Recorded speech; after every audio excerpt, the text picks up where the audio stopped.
نن د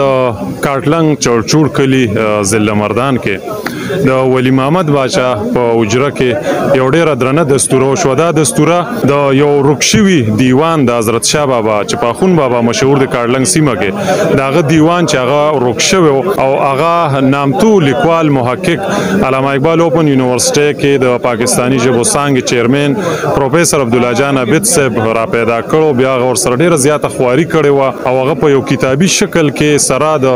خپل سلويخ 500 صفو مقدمه او د نورو نامتو لیکوالانو لیکلو سره هغه چاپ کو. نن د هغه دستورو په هغه کې د پښتونخوا د ګډ نه نامتو لیکوالان شاعران ادیبان راغلي او د مختلفو تعلیمي ادارو مشران په دې کې راغلي او عارف باچا راغلو. میلمنو ډیره زیاته شکریا ادا کړه چې په دغه حواله سره غي خپل اعلانات موږ چې دلته به یو د حضرت شاه بابا په حواله سره یو ریسرچ سنټر به هم قائمول شي. کال په کال په پاغي کې دستوري کیږي او د دې سره سره به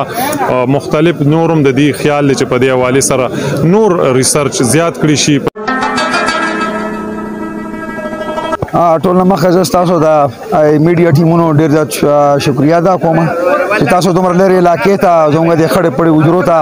د دې زموږ د باباجي په کتاب ستوري له تاسو دومره لري راغله او موږ له موډي عزت راکو دا پروګرام موډر خطرې سره د لا کوریج ورکو. دا کتاب چې از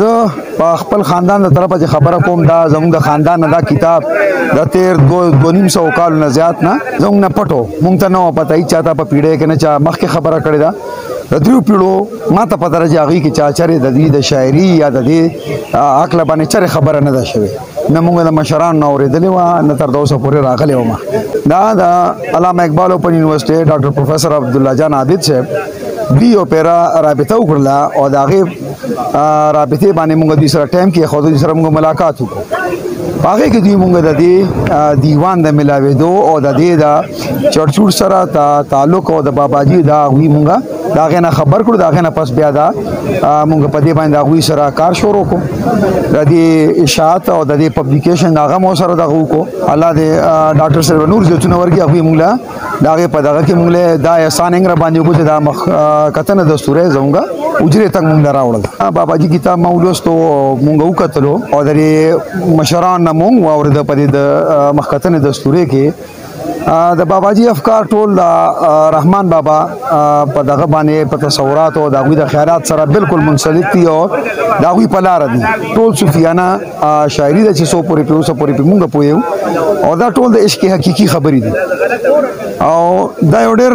په 200 کې د پښتو د فارسي او دوه په خپل ځای ډېر وزن لري او ان شاء الله زموږ دا دغه د تمنګ دا امید مونږ دي چې دا به د پښتو د ادب کلچر او شعري مجموعه کې به ډیره غټه اضافه او د دومره زور د دیوان دومره ثابت ملاوي دل او دا غي بیا دومره محفوظ طریقې سره پاغه باندې مقدمه پیش کول دا عبدالله جان عابد صاحب